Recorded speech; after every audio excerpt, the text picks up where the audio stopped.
Assalamualaikum and good morning to everyone. I hope that you all are doing well. So here we are going to conduct our another Islamic class and we are having the chapter namely the rights of fellow human beings. We are having the different people around us. So we are going to discuss the rights of those people. Okay, firstly they have said to us Islam establishes a society where there are mutual good terms, affection and sensitivity for strangers, for one's own people, family and relatives. That is why Islam has fixed the rights and responsibilities of each individual so that every single member of society gets justice. As we all know that everybody needs justice in each and every manner. Okay, so here we are discussing the rights of people. In Arabic, it is called Hukukul Ibad. What is Hukukul Ibad? Which means rights of fellow human beings. The importance of this can be gauged from the following hadith of our holy prophet Muhammad sallallahu alaihi wasallam. The rights of others are compulsory duty and you should fulfill these before you appeal to Allah the Almighty for your own rights. We must fulfill the rights of people. Okay. Now here is the rights of parents. As we all know that parents are like everything for us. So here are some rights for them. Parents are the only ones who undergo great hardships and do everything they possibly can to bring up their children without expecting the reward. Definitely, our parents do many things for us, whatsoever they are doing and they can do, they will do definitely. This is why Allah the Almighty has given the priority to the rights of parents. Both in the Holy Quran and Hadith, it is obligatory to look after parents, and neglecting this duty will not be forgiven by Allah the Almighty. When our parents are ill, okay, and when they are not in that condition that we need to look after them, so we must do that. Whether they become cranky in the old age, but what is the duty of us to look after them, to care them in the best manner. The Holy Prophet ﷺ said, may that person be disgraced and humiliated.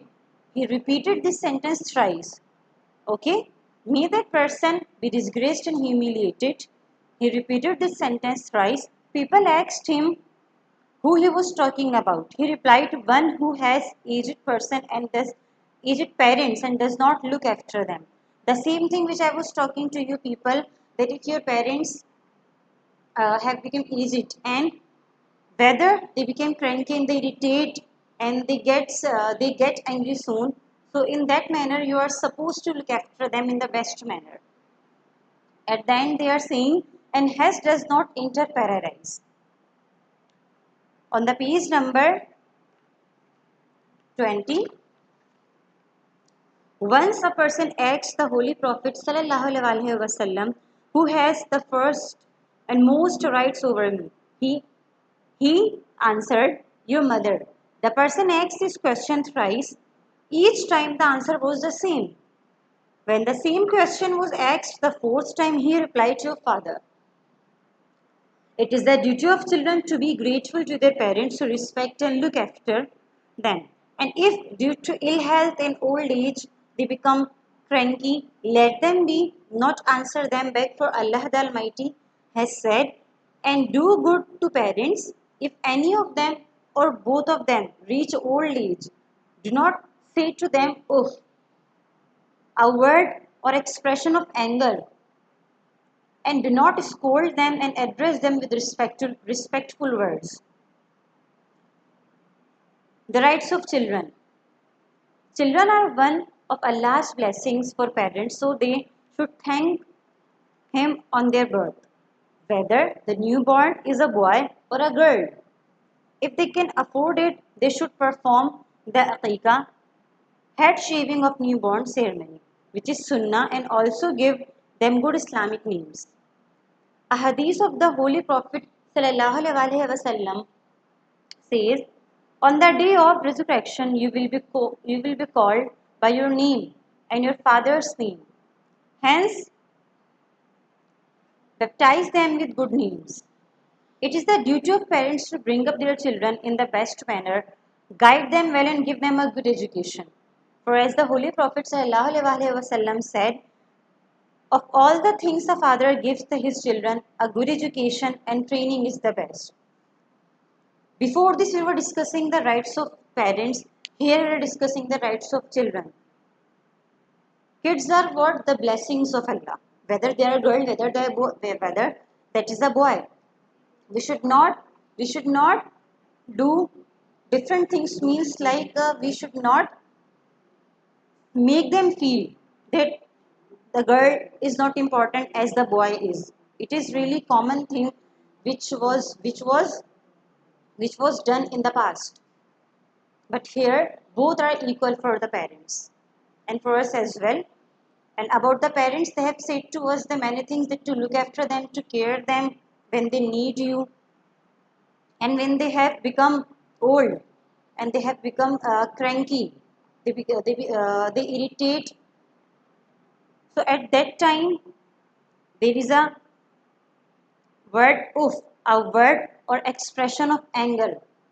We should not even do, we should not even say this word to them. On the page number 21, for the training and guidance of children, the Prophet ﷺ said, command your children to offer prayer when they reach the age of 7 and beat them if they do not offer them when they reach the age of 10. The above hadith prove that parents are allowed to be strict in matters of religion, behavior, and conduct.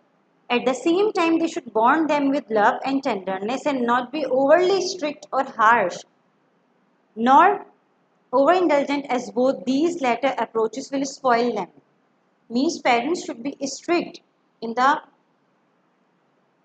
matters of religion and behavior, but not as much as they have defined here. If they commit any mistake, explain to them gently and softly, rather than screaming and shouting at them.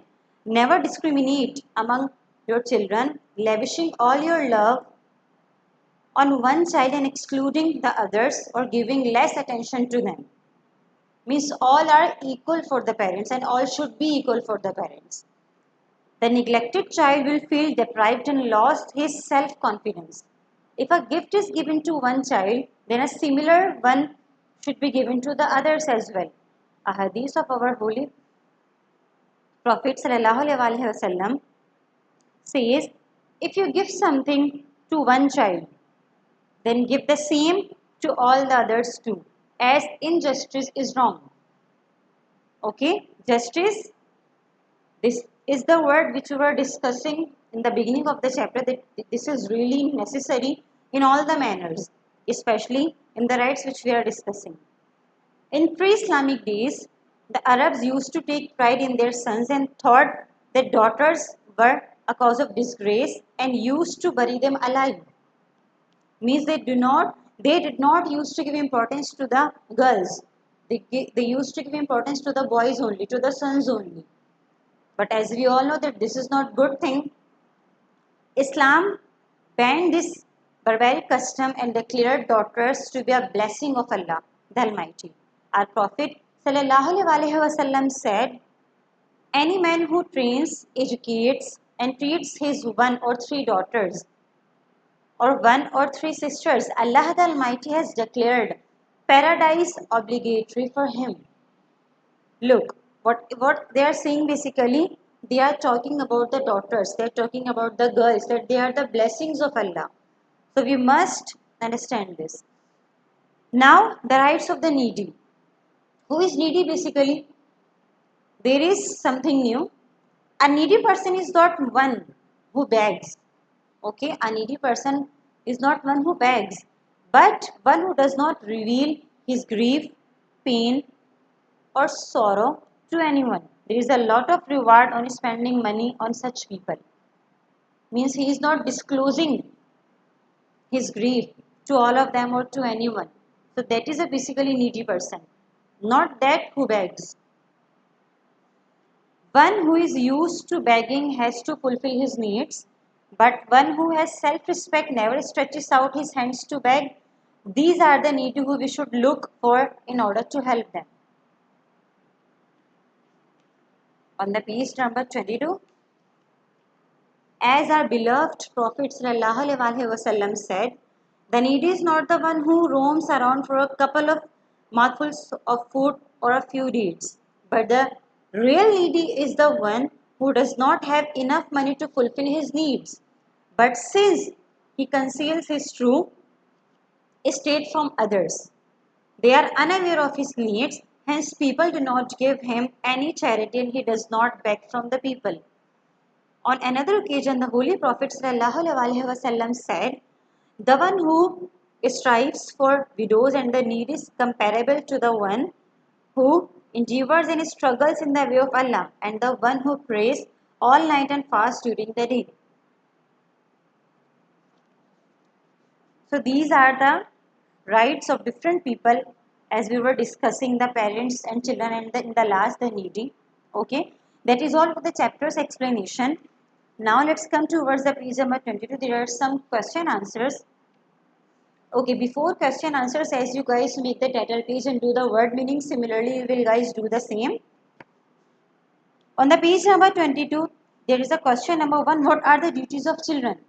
What are the duties of children? Basically, they should be grateful to their parents, to look after them, whether they have become cranky, means they starts irritating, they starts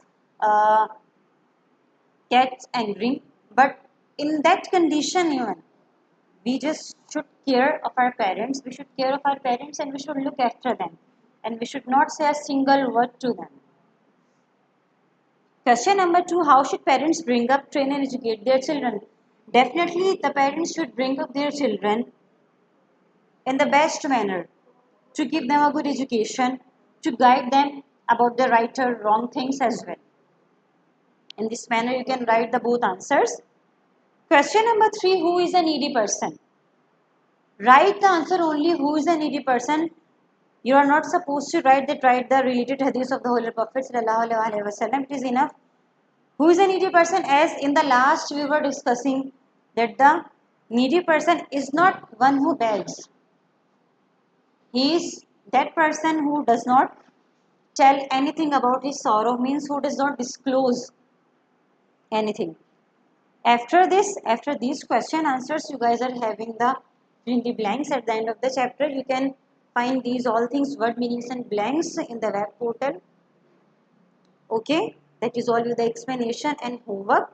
Inshallah, we will meet in our next class with a new chapter. Till then, take care and Allah Hafiz.